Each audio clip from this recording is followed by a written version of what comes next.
Assalamualaikum warahmatullahi wabarakatuh. Halo semuanya, perkenalkan nama saya Aisyah Lipasari dengan NIM 24253048 dari kelas A7, Program Studi Akuntansi, Kampus Sekolah Tinggi Ilmu Ekonomi Gema Widya Bangsa II. Pertama-tama mari kita panjatkan puji syukur kepada Allah Subhanahu wa taala karena berkat limpahan rahmatnya di sini saya bisa berhasil mengerjakan tugas mata kuliah pengantar bisnis. Baik, di sini saya akan menjelaskan materi mengenai bisnis.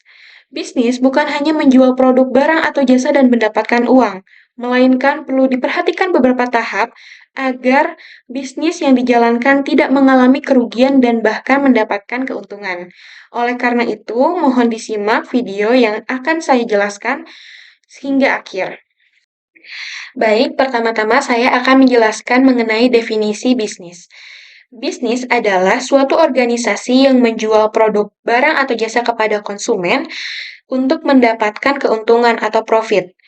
Menurut Steinhoff, bisnis adalah segala kegiatan yang berkaitan dengan penyediaan barang atau jasa yang dibutuhkan atau diinginkan orang. Kata bisnis itu sendiri berasal dari bahasa Inggris yang artinya bisnis atau busy yang artinya sibuk. Dalam konteks individu, komunitas ataupun masyarakat diartikan sebagai sibuk mengerjakan aktivitas atau pekerjaan yang mendatangkan keuntungan. Selanjutnya di sini saya akan menjelaskan mengenai jenis-jenis bisnis. Jenis-jenis bisnis dibagi menjadi tiga. Yang pertama ada bisnis barang. Bisnis barang yaitu bisnis yang ketika penjualnya menjual atau memberikan produk barang yang berbentuk fisik kepada pelanggan. Contohnya seperti bisnis pakaian, bisnis sepatu, bisnis makanan, dan lain sebagainya. Yang kedua yaitu ada bisnis jasa. Bisnis jasa yaitu ketika produsen atau penjual memberikan pelayanan atau jasa kepada para pelanggan. Contohnya seperti jasa pengiriman, jasa laundry, jasa jahit, dan lain sebagainya. Yang ketiga yaitu toko. Toko adalah ketika penjual menjual barang atau jasa kepada para pelanggan. Contohnya seperti di sebuah toko kecantikan rambut, selain mereka menyediakan pelayanan untuk membuat rambutnya semakin bagus, mereka juga menjual produk fisiknya. Contohnya seperti vitamin rambut, sampo, dan lain sebagainya. Selanjutnya di sini saya akan menjelaskan karakteristik dari bisnis.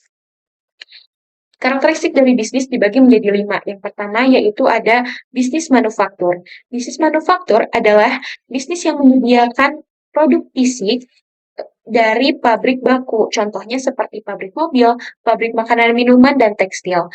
Yang kedua yaitu ada bisnis jasa. Bisnis jasa yaitu bisnis sama seperti yang tadi ketika penjualnya memberikan layanan atau jasa kepada pelanggan atau konsumen.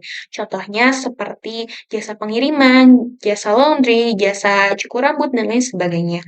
Yang ketiga, mohon maaf, yaitu bisnis perdagangan.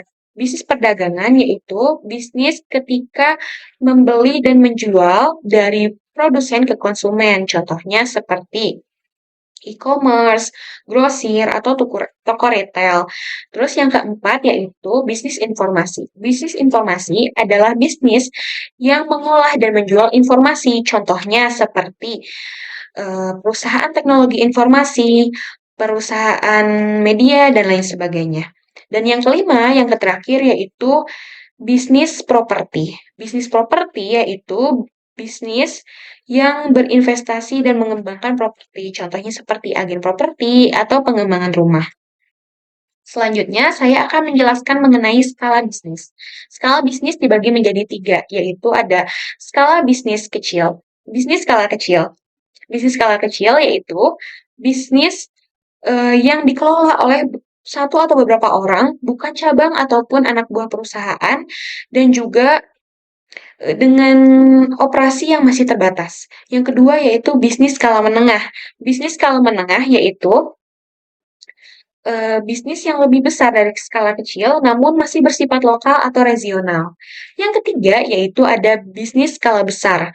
Bisnis skala besar yaitu perusahaannya yang multinasional dan dengan operasi yang sangat luas dan juga kompleks. Selanjutnya, di sini saya akan menjelaskan mengenai tahap-tahap atau langkah-langkah dalam memulai bisnis.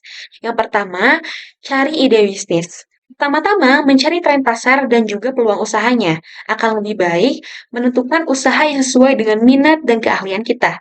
Yang kedua, yaitu meriset pasar. Dengan meriset pasar, kita akan mengetahui kebutuhan pasar dan juga menemukan preferensi pelanggan.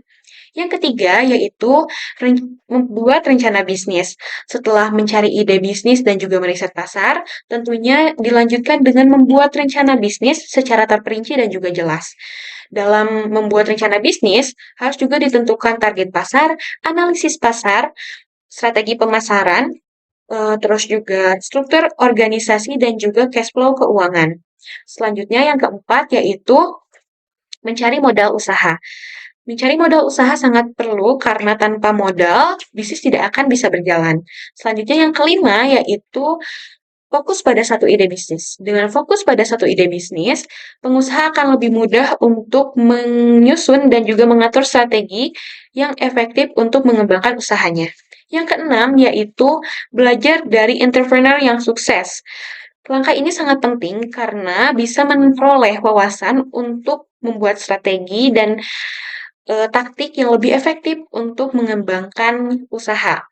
Terus yang ketujuh yaitu menggunakan media sosial. Dengan menggunakan media sosial akan lebih mudah juga untuk mempromosikan dan juga bisa mengembangkan bisnis yang dioperasikan. Yang kedelapan yaitu konsisten. Konsistensi dalam bisnis adalah salah satu yang perlu diperhatikan, karena dengan konsistensi bisa mengembangkan bisnis dan juga menciptakan citra yang positif bagi bisnis tersebut. Selanjutnya adalah tujuan kebijakan bisnis.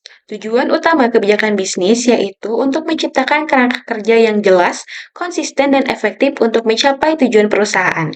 Selanjutnya yaitu kesempatan berbisnis. Kesempatan berbisnis muncul karena adanya kebutuhan baru atau perubahan kebutuhan masyarakat. Selanjutnya yaitu ada unsur ekonomi bisnis. Yang pertama ada tanah atau sumber daya alam, yang kedua tenaga kerja, yang ketiga modal, yang keempat skill kewirausahaannya, dan yang kelima ada networking.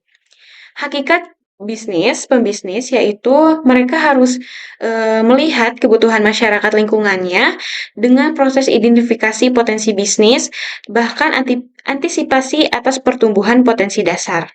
Sekian dan terima kasih karena telah menyaksikan video saya hingga akhir. Semoga informasi ini bisa bermanfaat bagi audiens. Mohon maaf atas kekurangan dalam penyampaian. Wabillahi taufiq wa hidayah. Wassalamualaikum warahmatullahi wabarakatuh.